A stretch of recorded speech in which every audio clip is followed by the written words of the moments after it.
성령 은혜와 사랑이 풍성하시고 자비로우신 사랑이 많으신 아버지 하나님, 오늘도 주의 은혜와 진리와 그 축복을 경험하기 원합니다.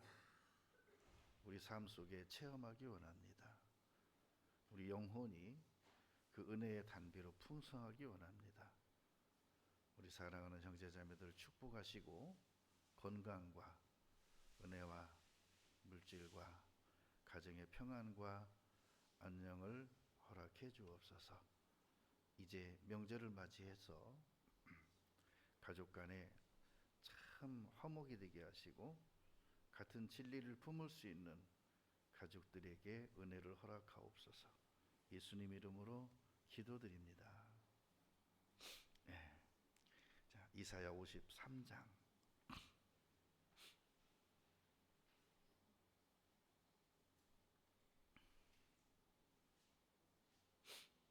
이사야 53장 6절.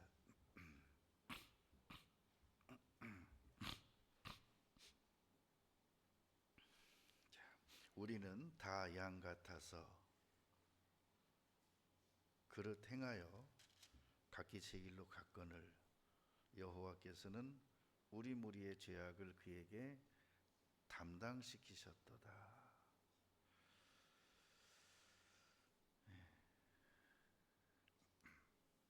이거 믿죠?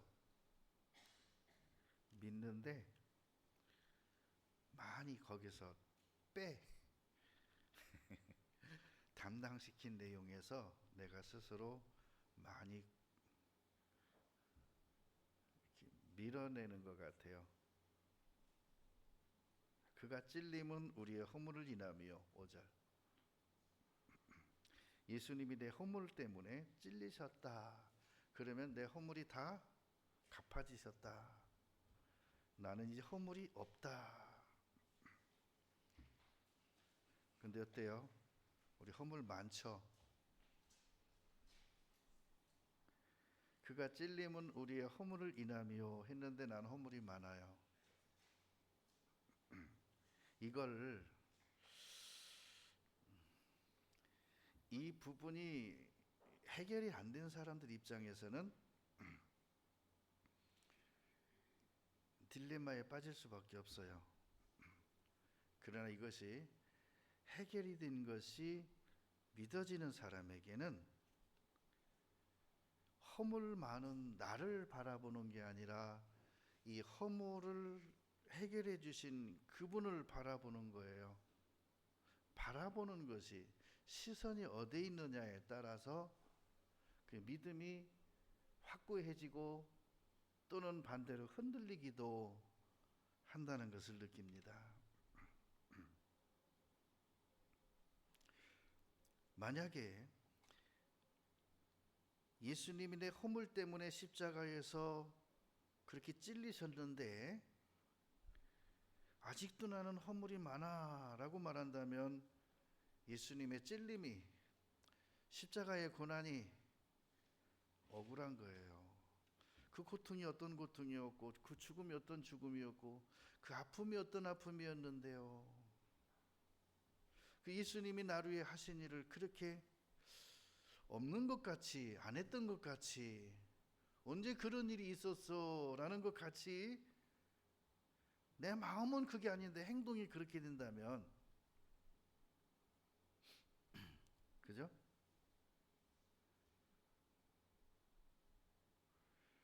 부모님을 너무너무 사랑해서 부모님을 막 작대기를 막 후드로 때려요, 빼요. 이게는 그게 부모님께 효도한다고 생각한다는 거예요. 왜죠? 자, 아들이 밖에 나무를 하러 가가지고 나무를 한 짐 지고 들어와서 마당에 한 곳에 이제 딱 내려놓습니다. 그러면 어머니가 아이고 수고했어. 그러면은 아들이 그 바지게 작대기 있죠? 그거를 다 그냥 반 죽을 정도로 막 그냥 힘껏 때려버리는 거야, 한 대. 그럼 어머니는 어떻게 할지 아세요? 아이고 아이고 이쁜 자식 잘했어 잘했어. 아유 잘했어. 얘는 때리면 엄마가 기뻐한다고 생각하는 거야. 아닌데 얘는 아침 인사가 엄마를 한 번씩 때리는 거예요. 밖에 나갔다 들어오면 엄마 한 번 때리는 거예요. 그럼 엄마가 그렇게 기분 좋아해. 아주 이뻐서 죽을라 그래. 그러다가 이곳에 효자라는 참 효자라는 그 소문난 효자 있다 그래서 서울 효자가 그 효 좀 배우고 싶어서 서울에 있는 효자가 시골에 사는 사람한테 효를 배우고 싶어서 찾아갔어요. 가서 딱 들어가는 순간 이 아들이 엄마를 그냥 그 짝대기로 후드로 패는데 얼마나 놀랬는지. 아니 효자라고 해서 봤는데 어머니를 반 죽여놓네. 그랬더니 어머니가 보니까 다리도 절어 허리도 아파가지고 손으로 이렇게 짚고 꾸부정하게 서 있어. 매일 맞으니까 온몸이 맞아서 병들었어. 보니까 어머니 얼마 못 살 것 같아. 곧 돌아가실 것 같아. 그런데도 두드러 패. 그래서 아들이 희죽희죽 웃어. 엄마는 나만 보면 좋아하신다고. 그게 실제 상황과 자기가 느끼고 아는 것과는 너무 차이가 많은 거예요. 엄마가 기뻐한다는 거 겉으로만 보고 기뻐하는 줄만 아는 거예요. 어머니 속으로 맞아 죽어가고 있는데 예수님이 십자가에서 죽으셨는데 나는 아직도 내가 허물로 인해서 힘들어하고 고통스러워하고 응? 나 진짜 지금 너무너무 힘들어요. 이렇게 하면 도대체가 응? 예수님이 마음이 무엇인지 어떻게 알겠냐고. 예수님의 마음을. 그죠? 그래서 내 허물로 인해서 고통스러워하고 아파하는 것이 아니라 이 허물로 인해서 예수님이 그렇게 찔리시고 맞으시고 상하시고 십자가에 달려 죽으셨다는 사실, 그로 인한 감사와 그로 인한 그 예수님의 십자가의 고난을 내 육체에 채우는 삶을 살아가면서 죄와 싸우고 허물과 싸우는 대적하는 이런 삶이 아름다운 것이지, 내 허물을 인해서 예수님이 찔리셨다. 그가 상함은 우리의 죄악을 인함이라. 그가 징계를 받았으므로 내가 나에게 평화가 왔고 그분이 채찍에 맞았으므로 내가 나음을 입었다. 그러면 예수님은 내가 허물이 어제까지만 허물이 있는 게 아니라 죽을 때까지 나는 허물이 반복적으로 묻어요. 대부분이 행한 것을 죄라 하고 묻는 것을 허물이라고 표현해 봅시다. 안 묻어요? 아니 안 묻는 사람이 어디 있어요? 저요 일주일에 넥타이 딱 한 번 매요. 이거 와이셔츠 딱 하루 입어요. 하루가 아니지 딱 1시간 입어요. 여기서 설교 끝나면 내려가자마자 벗어요 저는. 근데 여기가 새카매요. 하루 입은 것도 아니에요. 1시간밖에 안 입어요. 그런데도 여기가 새카매요. 묻어나요. 뭘로다가 이거를 막을 수 있어요? 그래서 난 어제도 허물이 있고 오늘도 허물이 있고 내일도 허물이 있고 내가 육체를 벗는 날까지는 나는 죄를 지을 것이고 허물이 있을 거예요. 그러면 그 죄와 허물에 눌려서 고달파고 힘들어하고 갈등하고 난 언제나 이런 죄에서 자유할 수 있을까? 자유는 그런 게 아니에요. 어느 분이 그렇게 비유를 했어요. 아들이 얼마나 짜장면을 좋아하는지. 얘는 1년 365일 짜장면만 먹어도 얘는 물리지가 않는 애예요. 그래서 아버지가 멀리 외국에 가면서 앞집 짜장면 집에다가 계산을 하는 거예요. 하루 아침, 점심, 저녁. 세 끼죠? 8,000원씩 하면 얼마예요? 그렇게 해서 자기가 돌아오는 날까지 계산하려고 봤더니 자기가 돌아오는 날짜가 정확지가 않아. 또 늘어날 수도 있고. 그러니까 얘가 죽는 날까지 먹을 걸 계산한 거야. 평균 몇 살 살까? 70이요. 강건하면 80이라 그랬죠? 80년 계산한 게 아니라 100년을 계산해서 이 짜장면집이 그 안에 없어질 수도 있지만 얘가 100년 먹을 수 있는 하루에 3끼씩 해서 100년 먹을 수 있는 값을 다 주고 아버지가 갔어요. 근데 얘가 저녁을 짜장면 먹었는데 11시쯤 되니까 짜장면이 또 먹고 싶네. 근데 그 시간이면 짜장면집 닫잖아요. 아침 문 열자마자 가서 짜장면 한 그릇을 먹었어요. 점심때 되기 전에 배고프네. 그래서 중간에 가서 또 먹었어요. 그렇게 먹어도 얘는 100년 먹을 거기 때문에 지가 죽기 전까지 그 돈 다 못 먹고 가요. 그럼 먹으면서 난 구제불능이야. 난 왜 그렇게 짜장면만 먹고 싶지? 그러면 돼요? 아니 먹고 싶으면 가서 먹는 거예요. 그리고 먹고 무슨 마음을 가지면 될까요? 아이고 우리 아버지 진짜 너무 고맙다. 너무 감사하다. 내가 아는데 우리 아버지 그렇게 넉넉한 분 아닌데 생활이 그렇게 형편이 그 넉넉한 분 아닌데 분명히 빚내서 이거 주고 가셨을 거야. 그럼 먹을 때마다 무슨 생각이 들어요? 나 이제 그만 먹어야지 이래요? 다시는 안 먹을 거야 그래요? 아이 그거는 정말 모르는 거예요. 그 사람은 나를 사랑해서 나를 위해서 그 값을 지불해 주신 그 마음과 그 은혜와 그 사랑을 모르는 거예요. 알면 뭐라 그럴까요? 먹고 더 힘내서 더 열심히 공부해서 아버지가 나를 향한 바람이 있어요. 아버지가 나를 향한 품은 소망이 있어요.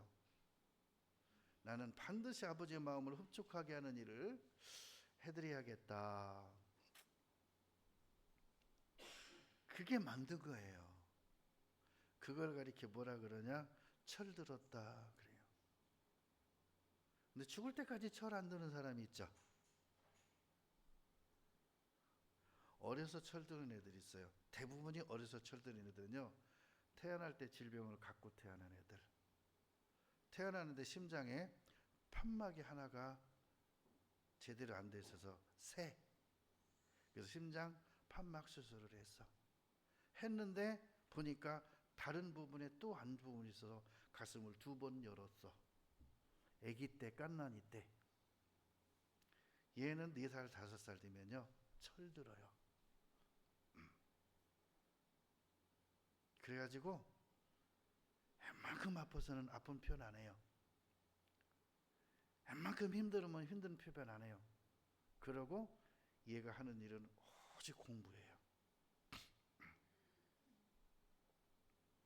자기가 부모님께 돈 벌어다 줄 수 있으려면은 성인이 돼야 되는데 성인이 돼서 돈 많이 벌어서 부모님께 효도하려면 내가 공부하는 방법밖에 없거든. 공부 말고는 내가 어디서 그렇게 쉽게 취직해서 고액의 연봉을 받으면서 일할 수 있는 것은 공부밖에 없거든. 그럼 뭐요? 지금 나의 효도는 어머니의 가사 일을 돕고 어머니의 청소 일을 돕는 것보다 지금 내가 가장 큰 효도는 지금 현재 나의 큰 효도는 공부야. 그리고 성인이 되면 그때는 내가 부모님께 효도할 거야. 은혜를 갚을 거야. 우리 신앙생활이 그래요. 내가 주님과 복음을 해서 할 수 있는 게 없어. 그럼 내가 지금 할 수 있는 것은 무엇일까? 말씀을 암송하고 묵상하고 쓰고 내 마음판에 기록하는 거예요. 그러다가 이제 모든 것을 이길 힘이 생기면 능력이 생기면 그때 능력껏 힘껏 주님과 복음을 위해 사는 거예요. 근데 어려서 난 어리니까, 난 몸이 약하니까, 우리 집은 가난하니까 그렇게 공부 안 하면 커서 효도할 기회가 없어요. 죽을 때까지 효도 못해요. 내가 정말 하나님이 기뻐하는 사람으로서, 내가 정말 하나님의 은혜를 감사하며 살아가려면 내 안의 말씀을 기록하는 것밖에 없어요. 그래서 예수님이 찔리신 것은 나의 허물 때문이요, 예수님의 등허리가 채찍에 상하신 것은 나의 죄악인을 인하며, 그가 징계를 받음으로 평화를 누리고 그분의 온몸이 찢기고 채찍에 맞음으로 우리가 나음을 입었도다. 그분이 왜 그렇게 했느냐? 우리는 다 양 같아서, 진짜 앞을 내다볼 수 없는 미련한 짐승 같아서 각기 제 길로 갔거늘 내 마음의 소견에 오른 대로 살았거늘 여호와께서는 우리 무리의 죄악을 그에게 담당시키셨도다. 내가 잘못된 가치관을 가지고, 내가 잘못된 판단력을 가지고 이것이 신앙이고 이것이 믿음이고 이것이 진정으로 잘한 것이라 생각했는데 그것이 아니었다라고 하는 것을 깨닫는 것이 철드는 거예요.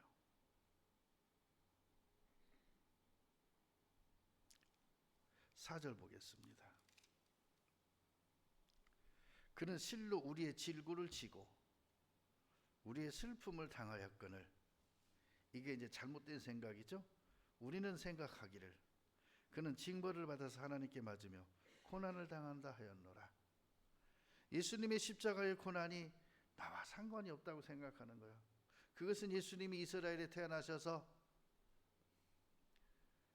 정치적으로 서로 이권이 달랐어. 거긴 야당이고 저기는 여당이었어. 그래서 죽었어. 이렇게 생각한다는 거예요. 예수님이 징벌을 받아서 하나님께 맞으며 고난을 당한 것은 예수님이 이스라엘의 위정자들과 반목했기 때문에 그랬어. 이렇게 생각한다는 거야. 그렇게 생각하는 사람들은 예수님의 십자가의 고난이 자기와 상관이 없어요. 예수님이 나의 모든 죄를 담당하신 이 담당이 나와 상관이 없는 거예요. 예수님을 눈앞에 봤어요. 예수님이 십자가에 죽는 것에 보고 내가 손뼉치고 기뻐했어요. 예수님이 십자가 지고 쓰러지고 넘어지고 자빠지며 가는 고난의 길을 보고서 내가 조롱했어요. 알고 봤더니 그분이 죽으심으로 말미암아 허물과 죄로 죽은 나를 살리신 일이었는데 말입니다. 에베소서 2장 보겠습니다.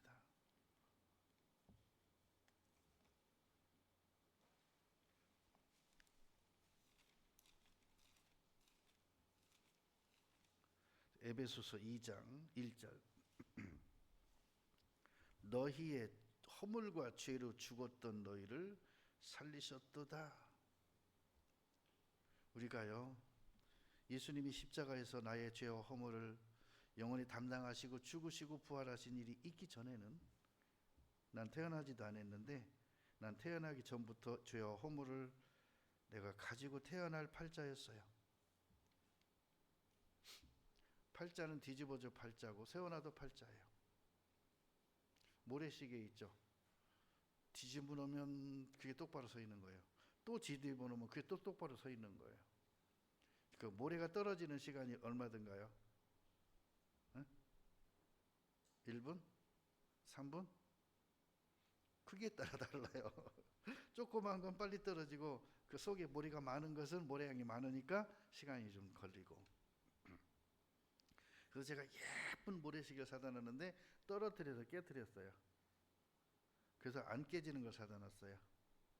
속에가 그게 있는데 겉으로 투명하게 해서 안 깨지는 걸로 이렇게 싸져 있는 거.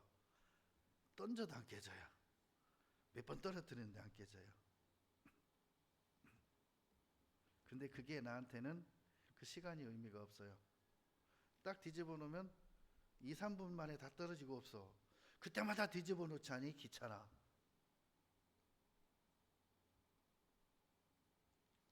그래서 그랬어요. 하루 24시간을 살아가는 나에게는 그 모래시계는 순간이구나. 지금 이 말 알아들으셨어요? 내가 태어나서 죽을 때까지 묻어날 허물, 나타날 드러날 죄, 속에 품을 죄악, 이것은 고작해야 내가 태어나서 죽는 80년, 90년, 조금 더 살면 95, 6년, 조금 힘쓰면 100년까지 살겠지. 그래서 조금 힘쓰면. 그래봐야 영원하신 하나님 앞에는 모래시계보다도 짧아. 옛날에는 내가 모래시계를 뭐를 이렇게 시간을 재는 요거 딱 떨어지면, 그게 어디 가면 많이 있냐면 사우나실에 들어가면 요거 딱 뒤집어서 떨어지면 나가라 이거. 더 있으면 탈진되니까, 수분이 너무 빠져나가니까요. 그런데요, 근데 나는 그런 용도가 필요 없어요. 근데 이상하게 멋있어. 그래서 갖다 놓은 거예요. 그냥 맹목적으로 갖다 놨는데 거기서 깨우침을 받은 것이, 내 인생은 짧다, 내 인생은 순간이다. 모래알갱이를 그 몇 개인지 세보진 않았지만, 셀 수도 없지만, 그 떨어지는 게 수없이 떨어지지만 순간이었어요. 내 죄 인생에 죽을 때까지 떨어질 거예요. 그죠? 한번 떨어지면 하나님은 그 죄를 이렇게 뒤집어 놓지 않아요. 응? 우리는 모래시계를 다시 뒤집어 놓습니다. 하나님은 내 죄를 다시 뒤집지 않아요. 다시 들추지 않아요. 뭐라 그러죠? 동이 서에서 먼 것 같이 옮겨주셨다. 나의 등 뒤에 던지셨나이다. 기억지 아니하리라. 그래서 너희의 허물과 죄로 우리는 태어날 때부터 그 죄에 눌려 죽을 인생, 죄값으로 지옥 갈 수밖에 없던 나를 구원하셨도다, 살리셨도다. 그럼 나의 죄와 허물이 무엇이었느냐? 너가 죄와 허물을 영원히 용서받기 이전에는 너희가 그 가운데서 행하여 세상 풍속을 좇고 공중의 권세 잡은 자를 따랐으니 곧 지금 불순종의 아들들 가운데서 역사하는 영이라. 전에는, 예전 그때에는 우리도 그 가운데서 행하여 우리 육체의 욕심을 따라 지내며 육체와 마음에 원하는 것을 하여 다른 이들과 같이 본질상 진노의 자녀였더니, 진노, 심판의 자녀, 지옥의 백성이더니 긍휼에 풍성하신 하나님이 우리를 사랑하신 그 큰 사랑을 인하여, 예수님의 십자가는요 나의 사랑이에요. 나를 사랑하심이에요.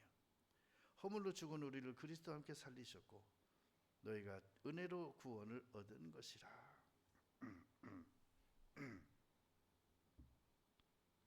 제가 간밤에는 잠을 2-3시간도 못 잔 것 같아요. 잠을 못 잤어요. 새벽 2시까지 못 자고 앉아서 기도했어요.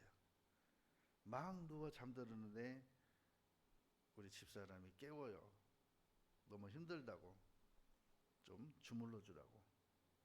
그래서 새벽 4시까지 주무르고 기도해주고, 그러다 잠들길래 잘라고 누웠더니 잠이 안 와. 그래서 그냥 한 2시간이나 잤나, 2시간도 못 잔 것 같아요. 근데 다른 때 그렇게 잠을 못 자면 아침에 거의 정신이 왔다 갔다 해요. 서 있어도 몸이 흔들흔들해요. 딱 일자로 차례다고 서면 흔들려요. 이게 이 도니까. 근데 전혀 피곤하지가 않아요. 지금 오히려 몸이 굉장히 가볍고 거뜬해요. 참 신기하죠? 기도해 달라 그러는데 기도가 잘 안 돼. 고쳐달라고, 안 아프게 해달라고, 뭐라고 기도해야 되지? 막상 이 기도에 대한 게 안 되는 거야. 그러면서 은혜에 대한 감사가 나오는 거예요. 그래서 나 같은 죄인 살리신 그 은혜 놀라와. 이제 그 찬양을 흥얼흥얼 하면서 그 찬양 부르다가 기도하다가 그냥 그렇게 했어요. 이상하죠? 내가 내 욕심대로 이 질병 좀 고쳐주시고 질고를 담당하셨으니 이 질고를 십자가에 새기려 주셨으니 이 모든 것에 자유케 해주시고 그런 기도하려고 눈 감았는데 이건 내가 그냥 의도하는 거잖아요. 내가 짜집게 하는 거잖아요. 내 생각이잖아요. 그럼 지금 하나님은 이 일을 통해서 나에게 뭘 받으시길 원하실까 하고 생각했더니 할 말이 없는 거야. 이 모든 게 은혜인데. 그래서 나 같은 죄인 살리신 그 은혜 놀라와 고마워. 잃었던 생명 찾았고. 그래서 찬양을 하는데 마음이 평안해요. 그렇구나. 우린 너무 기도도 내 생각대로 하는구나. 내 이기적인 기도하는구나. 이게 우연이겠어요? 절대 우연 아니죠. 우리 살아가면서 발 삐끗한 거 우연입니까? 가다 순간 이렇게 실수해서 넘어지고 어디 가다 부닥치고 이 세상에 우연은 하나도 없다 그러잖아요. 모든 것은 과정이고 필연이죠. 그러면 이것도 과정이고 하나님이 허락하신 거라면은 내가 빨리 마음으로 하나님의 마음을 생각하는 것이 이 어려움에서 빨리 헤어나가는 거겠구나라는 생각이 들었어요. 그러면서 감사하자. 본인은 힘들지만 감사하자. 근데 본인한테 감사하자는 말 안 했어요. 밤새 토하는 사람한테 감사하자 그러면 감사가 나와요? 억지가 되겠지? 밤새 토했어요. 밤새 한숨도 못 자고.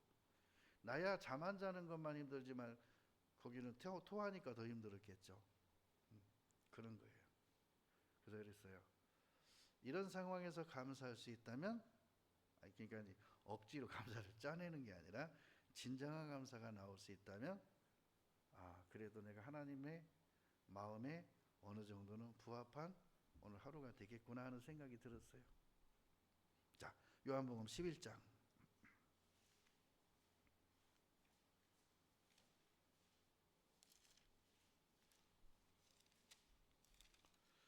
요한복음 11장 35절 봅니다. 예수께서 눈물을 흘리시더라. 자, 무엇을 보고 눈물을 흘리셨냐면 나사로가 죽어 있는 걸 보고.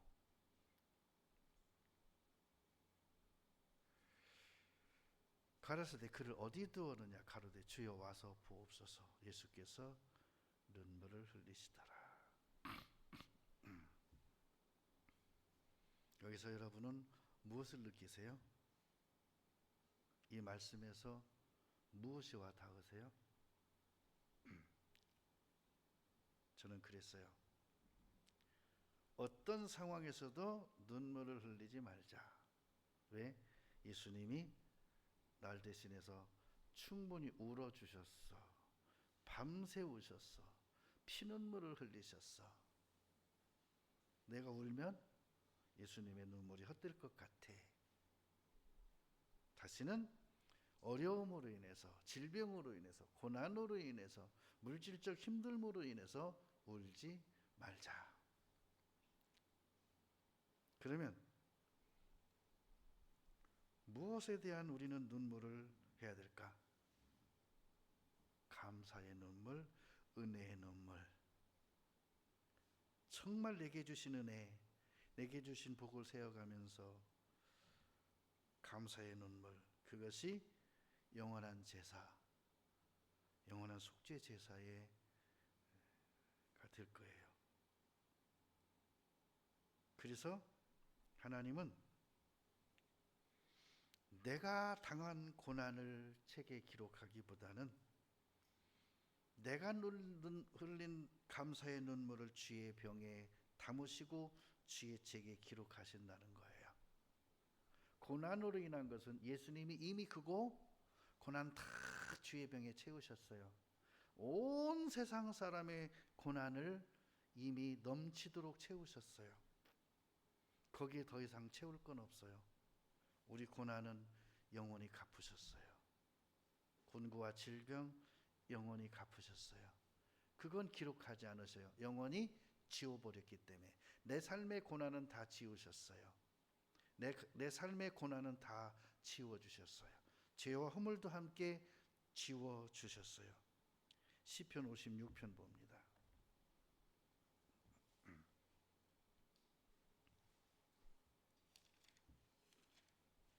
56편 8절에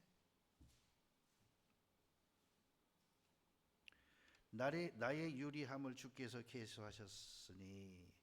자, 나의 유리함. 여기서 이제 다윗의 고백인데요. 이 다윗을 통해서 하나님께서는 무엇을 나타내기 원하냐면 예수 그리스도께서 이 땅에 사람으로 태어나셔서 33년 살아가는 삶을 유리하는 삶이라. 그래서 아브라함이 예수님처럼 유리하는 삶을 살았죠. 판박은 집을 짓지 아니하고 텐트에 살면서 언제든지 가라 하면 가셨고 떠나라 하면 떠났고, 그러면서 나의 눈물을 주의 병에 담으소서. 이것이 주의 책에 기록되지 아니하였나이까. 야, 나의 눈물이라는 것은 고난의 눈물이 아니에요. 그것은 이미 차고 넘쳐요. 그러면 나의 눈물은 뭘까요? 진짜 감사했을 때, 정말 은혜가 너무 감사해서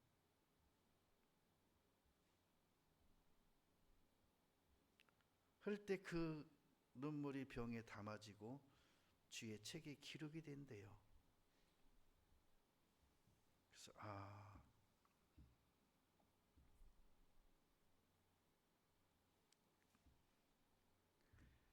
시편 126편 5절에는 그랬어요.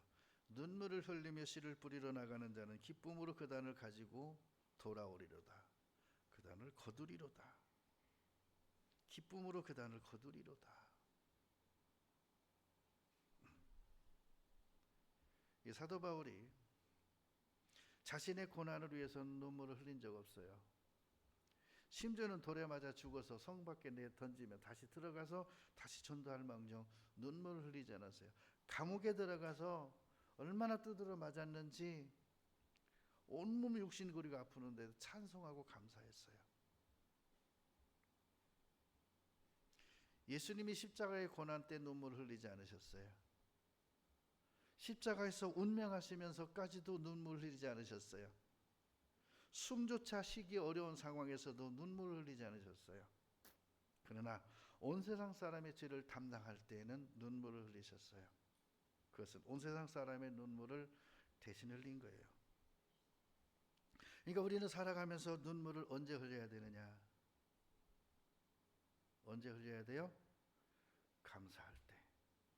그때 흘리는 눈물이에요. 고난으로 눈물 흘리는 자는 약한 자예요. 고난으로 슬퍼하는 사람은, 질병으로 슬퍼하는 사람은 약한 사람이에요. 이사야 25장입니다.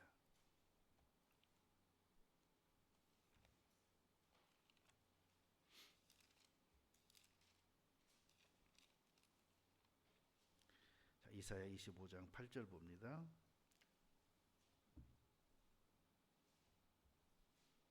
사망을 영원히 멸하실 것이라. 그러니까 우리는요, 다시는 죽지 않아요. 육체와 영혼이 분리되는 것은 옷 벗는 거지 죽는 게 아니에요. 평간으로 들어가는 것이지 하나님 품에 들어가는 거지 죽는 게 아니에요. 이 육신의 옷 벗고 부활의 옷을 입을 거예요. 영광의 옷을 입을 거예요. 영혼이 썩지 않는, 고통이 없는, 죽음이 없는 옷을 입을 거예요. 주 여호와께서 모든 얼굴에서 눈물을 씻기시며 백성의 수치를 온 천하에서 제하시리라. 여호와께서 이같이 말씀하셨느니라. 사망을 영원히 멸하셨어요. 그리고 내 얼굴에서 슬픔을 제하셨어요. 근심을 제하셨어요. 아픔을 제하셨어요. 그리고 내 앞에 수치를 천하에서 제해 주셨어요. 허물을 제하셨어요. 죄를 제하셨어요. 그리고 말합니다. 내가 그렇게 했다라고 말씀하셨느니라.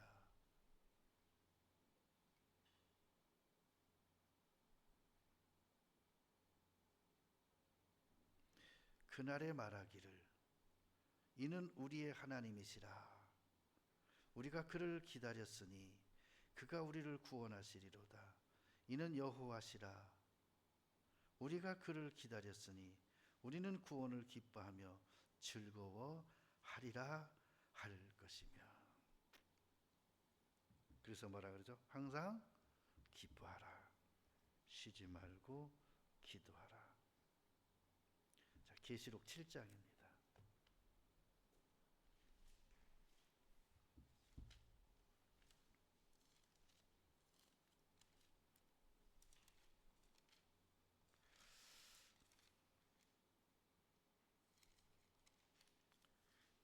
제가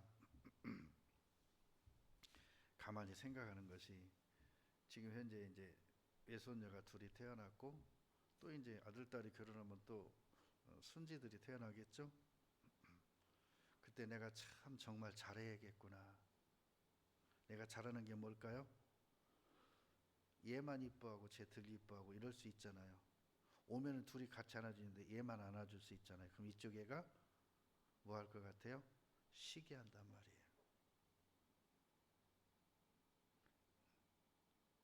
이쪽 애가 시기예요. 그래서 똑같이 사랑해줘야 되겠구나 이런 생각을 했는데 한번 생각해 보셔요. 난 그렇게 했는데 애들은 그렇게 받아들일까요? 나는 그렇게 한다고 노력했을 거예요. 앞으로도 그럴 거예요. 근데 애들이 똑같이 우리 할아버지는 참 공평하셔 이럴까요? 아이 이일이면 이뻐해 막 이럴 수 있어요. 아이 난 뭐야 할아버지는 맨 이일이면 이뻐해. 똑같이 이쁜데 어리니까 더 안아줄 수 있잖아요. 큰애보다. 근데요 애가 크든 적든 다 할아버지 앞에는 손지예요. 크고 작을 뿐이지 똑같은 위치예요. 손자라고 하는 위치. 얘네들은 자기가 크고 작고 그렇게 생각 안 해요. 똑같이 손자라고 생각하는 거예요. 난 크니까 이렇게 생각 안 해요. 난 작으니까 이렇게 생각 안 해요. 그래서 그랬어요. 어쩔 수 없이 애들이 그렇게 받아들일 때 그것을 이해시키는 것은 뭘까요? 예를 들어서 용돈 줄 때 큰애 5만 원 주고 작은 애도 5만 원 주면 큰애가 싫어해요. 웃기죠? 그게 참 희한한 거예요. 똑같이 손질라 해놓고 똑같이 주면 난 큰데 왜 조금 주냐 이거지. 내가 언제 너 크고 작고 얘기했어? 넌 크니까 그럼 내가 얘는 작으니까 내가 얘 예뻐요. 그럼 또 얘는 그러죠. 아니 똑같이 손진지 왜 얘만 더 이뻐해요?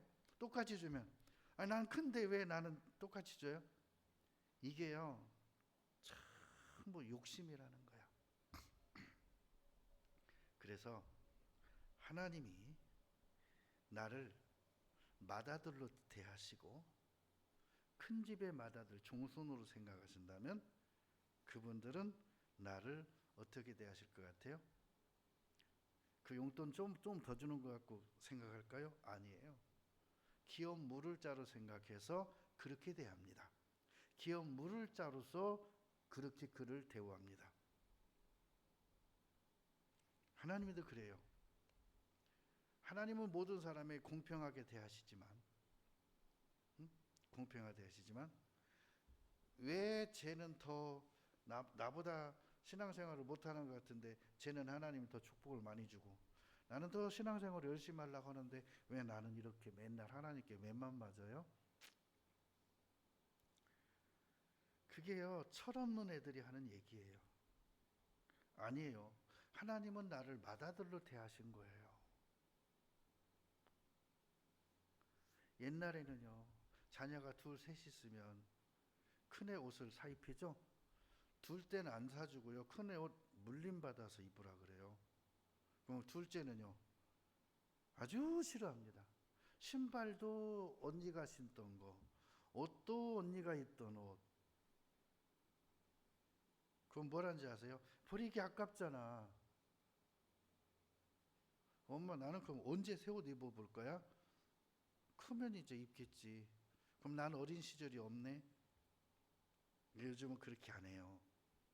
애들이 있다 옷이 적어지면요, 동생한테 물려주는 게 아니라 그걸 나눔을 해요. 다른 분들한테 나누고 둘째 애한테는 새 것을 사줍니다. 요즘요, 어려워도 그렇게 합니다. 사람들이 생활이 어려워도 가능하면 그렇게 합니다. 왜? 어린 시절에 애들이 인격이 형성이 되고 생각이 형성이 되기 때문에. 근데 우리는 그렇지 못했죠? 어려웠기 때문에 그렇게 못해줬어요. 하나님은 어제나 오늘이나 영원토록 동일하셔요. 하나님은 우리를 날마다 뭐라고 생각하냐? 새 것이 되었도다. 이전 것은 지나갔으니 보라, 새 것이 되었도다. 그래서 우리는 항상 새 마음으로 살아야 되고 새 것으로 살아야 되고 새 것을 누려야 돼요. 자, 요한계시록 7장 17절에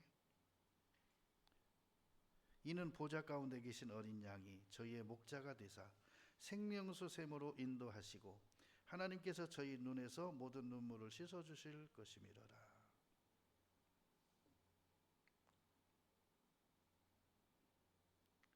그러면서 이 은혜와 이 사랑이 나에게 부음받을 때에 요한계시록 21장 4절에 이렇게 말씀하셨습니다. 모든 눈물을 그의 눈에서 씻기심에 다시 뭐가 없어요? 사망이 없고 애통하는 것이 없고 곡하는 것이 없고. 눈물 흘리는 걸 곡한다고 안 해요. 곡은 뭔지 아세요? 초상을 당해서 내가 죽은 게 아니라 옆에 사랑하는 사람이 죽어서 슬퍼하는 것을 곡한다 그래요. 우리 우는 걸 곡한다고 안 해요. 우리는 눈물을 흘린다 그러고 슬퍼한다 그러지 곡한다고 해요. 곡이라는 의미는 소상집에서 나오는 말이에요.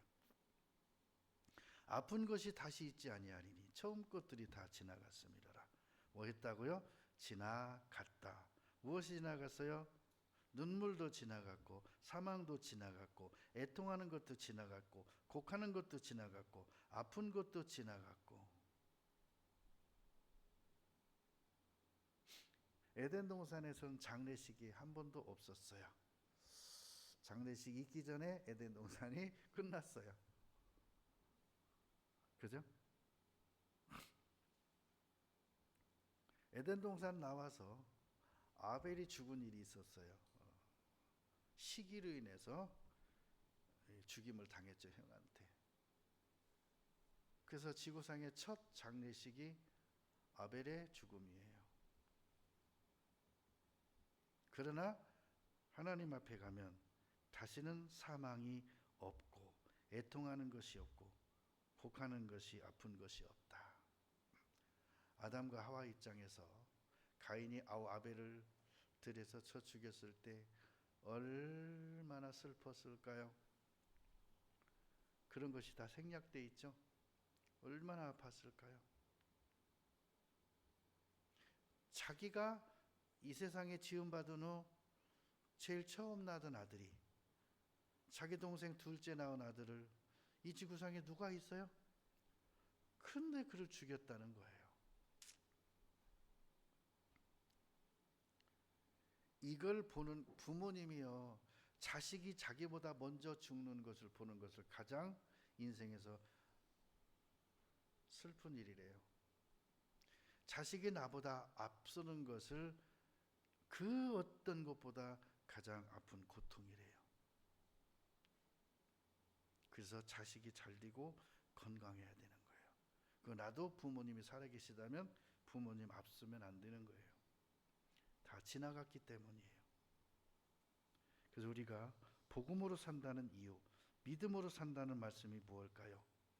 이렇게 영원한 속죄를 이루사 단번에 성소에 들어가셨느니라 하신 이 말씀대로 영원히 이루셨다는 사실을 믿는다면 우리는 그 믿음으로 살아야 된다는 거예요. 슬퍼하지 마세요. 아파하지 마세요. 로마서 1장 보겠습니다.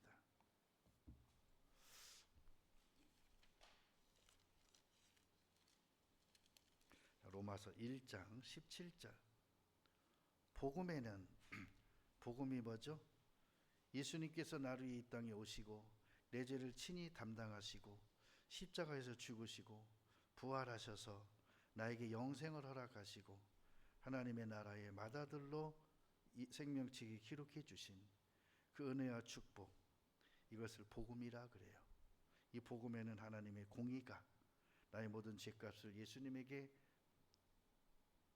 담당시키셔서 예수님의 목숨으로 이것을 대신하신 것, 이것이 하나님의 심판의 공의라 그래요. 공의, 공정한 심판하셨다. 믿음으로 믿음에 이르게 하나니 뭐라고요? 복음에는 예수님이 내 죄를 대신해 하나님의 공의로운 심판을 받으셨다. 기록된 바 오직 의인은 믿음으로 말미암아 살리라 함과 같으니라. 믿음이 뭐냐? 육신적인 것 때문에 슬퍼한다면은 믿음의 삶이 아니라는 거죠. 그래서 우리는 사망과 싸우는 것이 아니라 사망에서 자유하는 거예요. 우리는 고통과 싸우는 것이 아니라 고통에서 자유하는 거예요. 우리는 아픔과 싸우는 것이 아니라 아픔을 견디고 이기는 거예요. 고린도전서 15장 봅니다.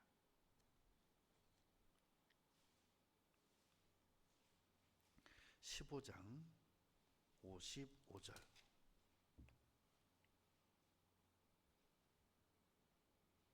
사망아 너의 이기는 것이 어디 있느냐? 사망아 너의 쏘는 것이 어디 있느냐? 사망에 쏘는 것은 죄요? 죄의 권능은 율법이라. 자 여러분, 사망에 쏘는 것은 뭐라고요? 죄래요. 그래서 이 죄에 대하여 힘들어하고 죄에 대하여 눌리면은요, 죄의 화살에 맞아요. 죄의 화살에 맞아요. 총알과 화살이 뭐가 세죠? 총알이 세죠. 왜 셀까요? 총알하고 화살하고 무엇이 더 날카로울까요? 화살이 훨씬 날카롭습니다. 근데 왜 총알이 더 위협적이죠? 총알이 회전합니다. 돌아요. 맞으면요, 돌면서 뚫고 들어가요. 총알의 끝이 문득합니다. 원형입니다. 심지어는요, 멧돼지 않는 총알은요, 동그란 쇠구슬입니다. 동그란 쇠구슬. 이 동그란 쇠구슬이요, 뚫고 들어가서 머리를 뚫고 들어가고 가슴을 뚫고 들어가서 죽는 거예요. 왜죠? 돌아요, 총알이. 그러니까 가서 뚫고 들어가는 거예요. 근데 화살은 뾰족한데도 회전치 않아요. 그냥 반드시 날아가서 박히니까 갑옷만 입거나 좀 두꺼운 것만 입어도 뚫지 못해요. 돌지 않으니까. 근데 사망에 쏘는 것은 죄요, 죄의 권능은 율법이라. 화살이 됐든 총알이 됐든요, 나를 향해서 쏠 수 있는 그들의 힘은 나에게 죄가 있을 때 말입니다. 그러면 나는 지금 죄를 짓고 사는데 죄가 없다고요? 없습니다. 나 죄 지었습니다. 어제. 그죄 없습니다. 오늘 죄 짓고 있습니다. 그죄 없습니다. 내일 죄 지을 겁니다. 그 죄는 기록조차 없습니다. 기록조차 없어요. 기록조차. 왜죠? 이미 그 모든 것을 값을 지배로 놓고 영원히 너는 죄가 없다라고 하나님 나라의 행위록에 써 있습니다. 죄가 없다고. 나는 죄가 없다라고 하는 이 확신을 가지지 못하면 사단의 참소에 내가 양심에 찔립니다. 35절. 사망아 너의 이기는 것이 어디 있느냐? 사망아 너의 쏘는 것이 어디 있느냐? 어디 있다고? 해결되지 않은 죄. 57절. 우리 주 예수 그리스도로 말미암아 우리에게 이김을 주시는 하나님께 감사하노니. 뭘 이겨요? 죄와 율법. 율법은 죄의 종류를 말해요. 심판할 수 있는 기준의 죄를 말하는 거예요. 그러므로 내 사랑하는 형제들아, 견고하며 흔들리지 말며 항상 주의 일에 더욱 힘쓰는 자들이 되라. 이는 너희 수고가 주 안에서 헛되지 않은 줄을 알미니라.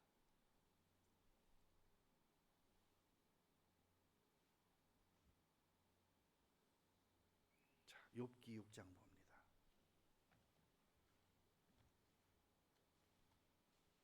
욥기 6장 10절입니다.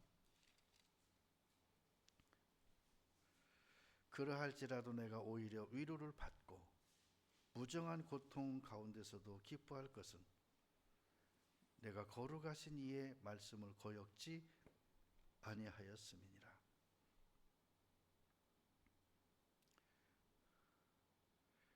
내가 기뻐하는 것이 내 손에서 끊어지고 내가 멸시를 당하고 그럴지라도 내가 오히려 위로를 받고, 어디에서요? 멸시와 천대와 내 손에서 잡은 것들이 끊어지는 가운데에도 위로를 받고 무정한 고통. 무정한 고통이 뭔지 아세요? 질병의 고통이 무정하지 정이 있던가요? 이 질병이 나 상태 봐가면서 아프게 하고 덜 아프게 하고 그러던가요? 얘네들은 무정합니다. 그냥 사정없이 언제까지, 죽을 때까지 아프게 합니다. 내가 그 질병을 이기지 못하고 약을 안 먹으면 내가 죽을 때까지 아픔을 얘네들이 늦추지 않아요. 그래서 고통은 뭐라 그러죠? 무정한 고통이라 그래요. 정이 없대요. 사정 안 봐줘요. 그런 가운데서도 기뻐할 것은 내가 거룩하신 이의 말씀을 거역지 아니하였다. 그러니까 내가 기뻐하는 것은 뭐죠? 고통 때문에 기뻐하는 것도 아니에요. 고통 때문에 실망하는 것도 아니에요. 내가 기뻐하는 것은 내가 말씀을 거역지 아니하였고, 내가 말씀을 내 마음에 채우고 내 마음에 기록하고 내가 말씀을 힘입어 살아가면서 어떤 환경 속에서도 감사할 수 있는 그런 것이 나의 위로가 되었고 기쁨이 된다.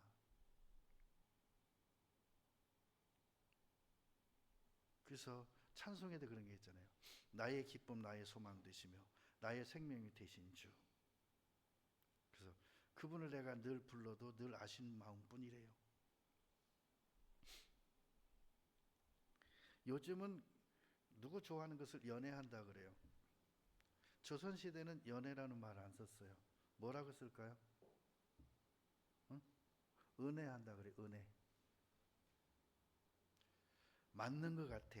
요즘 시대는 연애가 맞아. 근데 조선시대는 연애가 아니라 은혜한 것 같아. 내가 그 도련님의 사랑을 입었어. 은혜를 입었어. 사랑. 그리고 나도 저 사람을 사랑해. 은혜해. 그래서 은혜한다 그래요. 은혜. 사랑한다는 말을 사랑한다고 안 하고 은혜합니다 그래요. 그래요. 어찌 보면 우리는 하나님께 대한 고백을 하나님 사랑합니다 라는 말보다는 은혜합니다, 은혜를 입었기 때문에 우리는 하나님의 은혜를 입었어요. 예수 그리스도의 은총을 우리가 입었어요. 이거 은혜가 맞는 것 같아요. 그죠? 은혜를 받았습니다. 은혜합니다.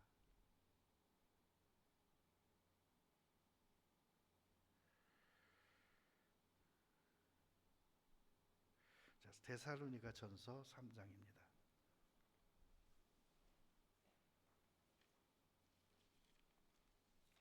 데살로니가 전서 3장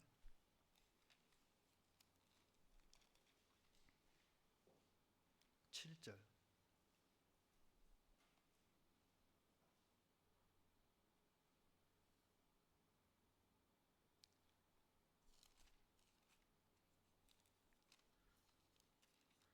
네, 3장 7절.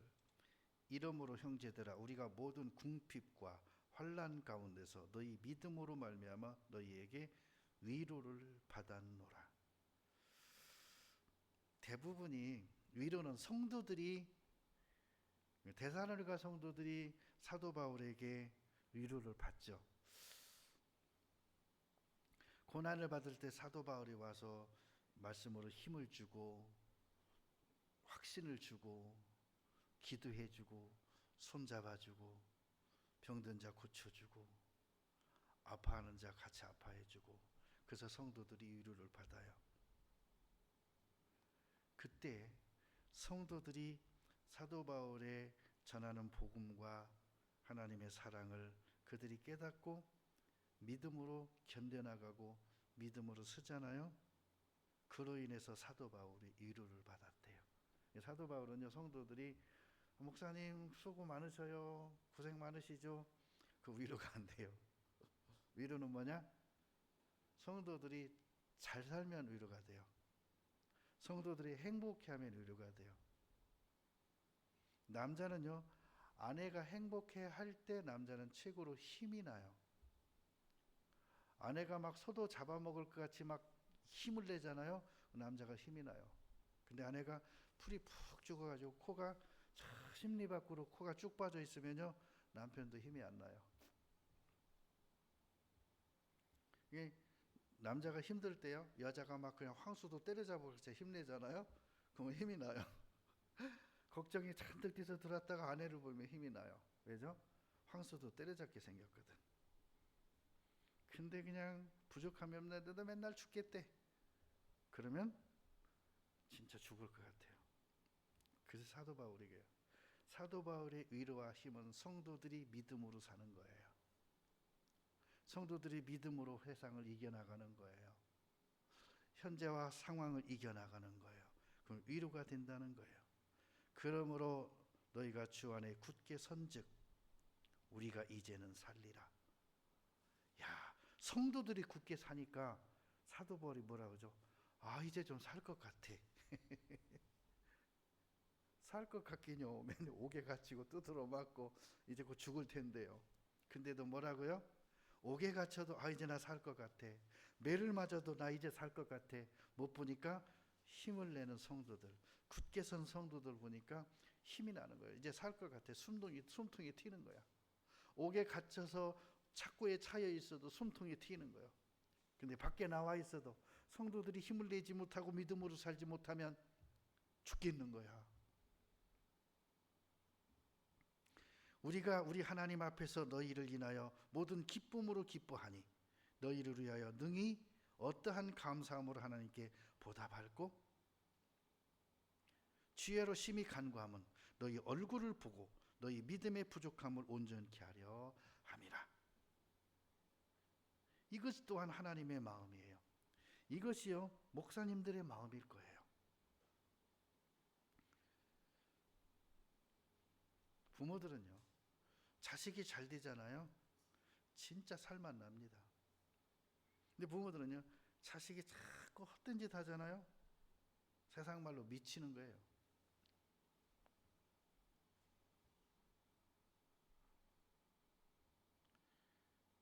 그래서 그럽니다. 성도들의 위로는 하나님의 은혜와 사랑, 이것을 잘 전해주는 목사님을 만나는 게 위로가 될 거예요.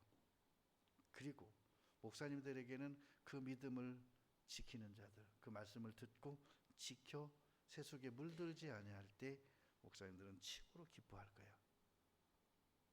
자, 고린도전서 1장 봅니다.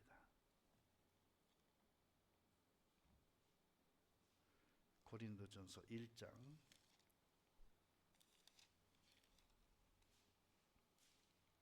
18절. 십자가의 도가 멸망하는 자들에게는, 구원받지 못한 자들에게는 미련한 것이요 구원을 얻는 우리에게는 하나님의 능력이라. 자, 십자가의 도가요, 멸망하는 자들에게는 미련하지만 구원을 얻은 우리에게는 하나님의 능력이라. 기록된 바 내가 지혜 있는 자들의 지혜를 멸하고 총명 있는 자들의 총명을 폐하리라 하셨으니, 지혜 있는 자가 어디 있느냐? 선비가 어디 있느냐? 그렇죠?